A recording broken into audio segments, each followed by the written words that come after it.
Debt is an obligation that requires one party, the debtor, to pay money borrowed or otherwise withheld from another party, the creditor. Debt may be owed by sovereign state or country, local government, company, or an individual. Commercial debt is generally subject to contractual terms regarding the amount and timing of repayments of principal and interest. Loans, bonds, notes, and mortgages are all types of debt. In financial accounting, debt is a type of financial transaction, as distinct from equity. The term can also be used metaphorically to cover moral obligations and other interactions not based on a monetary value. For example, in Western cultures, a person who has been helped by a second person is sometimes said to owe a debt of gratitude to the second person. The English term debt was first used in the late 13th century and comes by way of Old French from the Latin verb debere, to owe, to have from someone else. The related term debtor was first used in English also in the early 13th century. Principal is the amount of money originally invested or loaned on which basis interest and returns are calculated. There are three main ways repayment may be structured. The entire principal balance may be due at the maturity of the loan. The entire principal balance may be amortized over the term of the loan, or the loan may be partially amortized during its term, with the remaining principal due as a balloon payment at maturity. Amortization structures are common in mortgages and credit cards. Debtors of every type default on their debt from time to time, with various consequences depending on the terms of the debt and the law governing default in the relevant jurisdiction. If the debt was secured by specific collateral such as a car or home, the creditor may seek to repossess the collateral. In more serious circumstances, individuals and companies may go into bankruptcy. Common types of debt owed by individuals and households include mortgage loans, car loans, credit card debt, and income taxes. For individuals, debt is a means of using anticipated income and future purchasing power in the present before it has actually been earned. Commonly, people in industrialized nations use consumer debt to purchase houses, cars, and other things too expensive to buy with cash on hand. People are more likely to spend more and get into debt when they use credit cards via cash for buying products and services. This is primarily because of the transparency effect and consumers' pain of paying. The transparency effect refers to the fact that the further you are from cash, as in a credit card or another form of payment, the less transparent it is, and the less you remember how much you spent.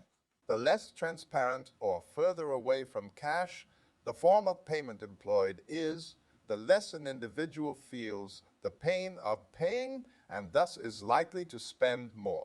Furthermore, the differing physical appearance form that credit cards have from cash may cause them to be viewed as monopoly money, real money, luring individuals to spend more money than they would if they only had cash available. Besides these more formal debts, private individuals also lend informally to other people, mostly relatives or friends. One reason for such informal debts is that many people, in particular those who are poor, have no access to affordable credit. Such debts can cause problems when they are not paid back according to expectations of the lending household. In 2011, 8% of people in the European Union reported their households has been in arrears, that is, unable to pay as scheduled payments related to informal loans from friends or relatives not living in your household. A company may use various kinds of debt to finance its operations as a part of its overall corporate finance strategy. A term loan is the simplest form of corporate debt. It consists of an agreement to lend a fixed amount of money called the principal sum or principal for a fixed period of time, with this amount to be repaid by a certain date. In commercial loans, interest, calculated as a percentage of the principal sum per year, will also have to be paid by that date, or may be paid by that date, or may be paid periodically in the interval, such as annually or monthly. Such loans are also colloquially called bullet loans, particularly if there is only a single payment at the end, the bullet, without a stream of interest payments during the life of the loan. A revenue-based financing loan comes with a fixed repayment target that is reached over a period of several years. This type of loan generally comes with a repayment amount of 1.5 to 2.5 times the principal. Repayment periods are flexible. Businesses can pay back the agreed upon amount sooner, if possible, or later. In addition, business owners do not sell equity or relinquish control when using revenue-based financing. Lenders that provide revenue-based financing work more closely with businesses than bank lenders, but take a more hands-off approach than private equity investors. A syndicated loan is a loan that is granted to companies that wish to borrow more money than any single lender is prepared to risk in a single loan. A syndicated loan is provided by a group of lenders and is structured, arranged, and administered by one or several commercial banks or investment banks known as arrangers. Loan syndication is a risk management tool that allows the lead banks underwriting the debt to reduce their risk and free up lending capacity. A company may also issue bonds, which are debt securities. Bonds have a fixed lifetime, usually a number of years, with long-term bonds lasting over 30 years being less common. At the end of the bond's life, the money should be repaid in full. Interest may be added to the end payment or can be paid in regular installments, known as coupons, during the life of the bond. A letter of credit, or LLC, can also be the source of payment for a transaction, meaning that redeeming the letter of credit will pay an exporter. Letters of credit are used primarily in international trade transactions of significant value for deals between a supplier in one country and a customer in another. They are also used in the land development process to ensure that approved public facilities, streets, sidewalks, stormwater ponds, etc., will be built. The parties to a letter of credit are usually a beneficiary who is to receive the money, the issuing bank of whom the applicant is a client, and the advising bank of whom the beneficiary is a client. Almost all letters of credit are irrevocable. I cannot be amended or canceled without prior agreement of the beneficiary, the issuing bank, and firming bank, if any.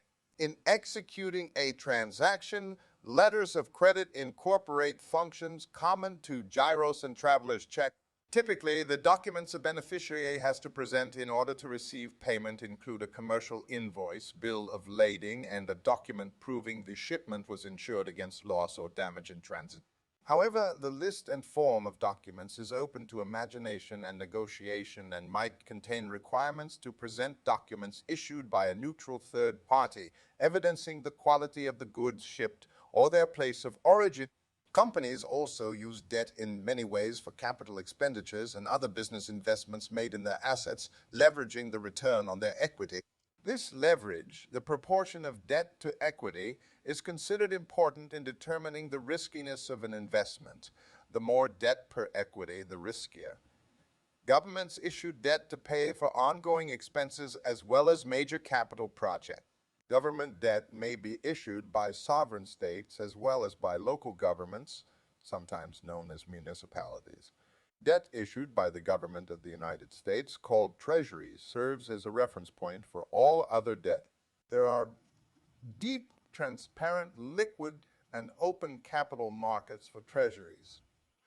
Furthermore, treasuries are issued in a wide variety of maturities, from 1 day to 30 years, which facilitates comparing the interest rates on other debt to a security of comparable maturity.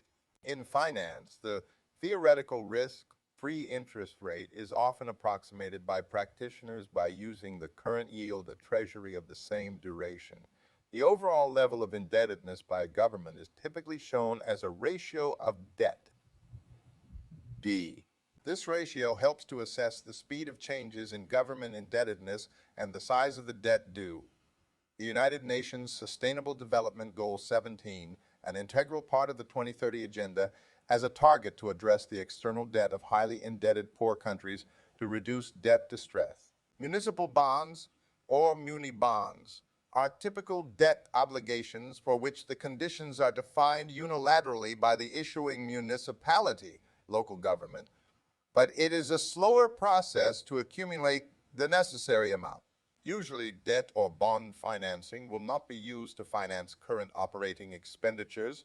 The purposes of these amounts are local developments, capital investments, constructions, own contribution to other credits or grants.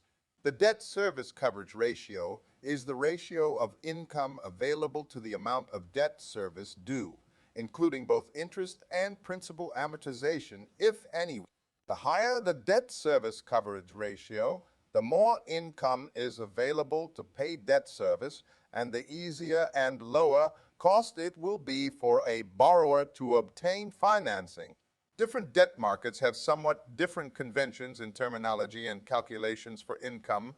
Related metrics, for example, in mortgage lending in the United States, a debt to income ratio typically includes the cost of mortgage payments as well as insurance and property tax, divided by a consumer's monthly income.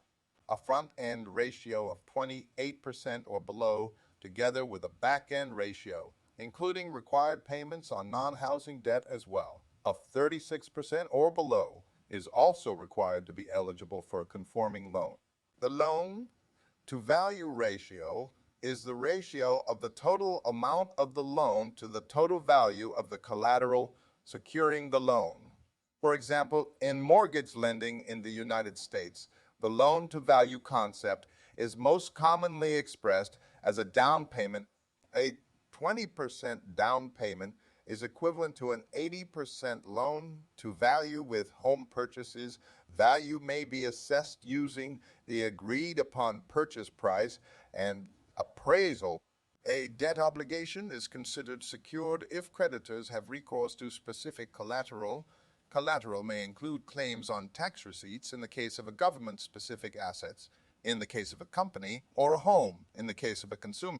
Unsecured debt comprises financial obligations for which creditors do not have recourse to the assets of the borrower to satisfy their claims.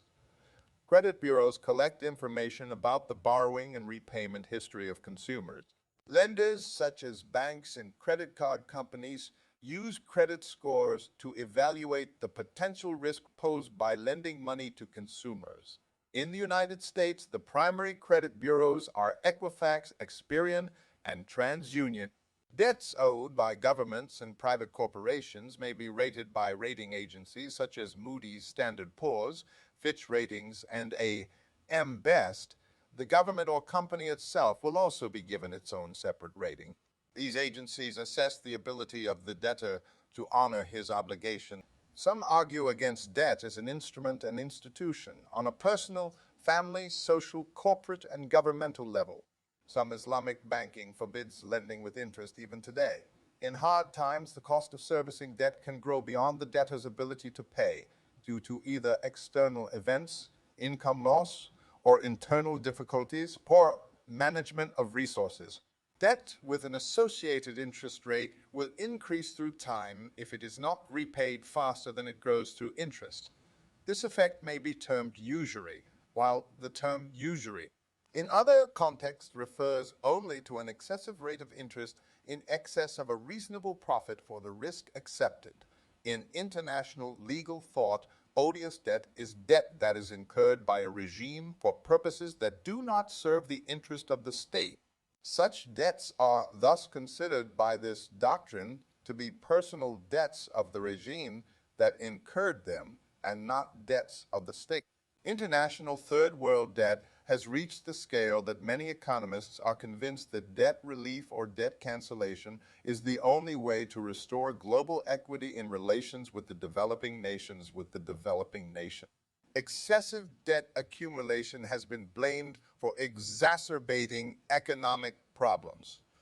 For example, before the Great Depression, the debt to GDP ratio was very high. Economic agents were heavily indebted. This excess of debt, equivalent to excessive expectations on future returns, accompanied asset bubbles on the stock markets. When expectations corrected, deflation and a credit crunch followed. Deflation effectively made debt more expensive, and as Fisher explained, this reinforced deflation again because in order to reduce their debt level, economic agents reduced their consumption and investment. The reduction in demand reduced business activity and caused further unemployment. In a more direct sense, more bankruptcies also occurred due both to increased debt cost caused by deflation and the reduced demand. At the household level, debts can also have detrimental effects, particularly when households make spending decisions assuming income will increase or remain stable in years to come. When households take on credit based on this assumption, life events can easily change indebtedness into over-indebtedness. Such life events include unexpected unemployment, relationship breakup, leaving the parental home, business failure, illness, or home repair.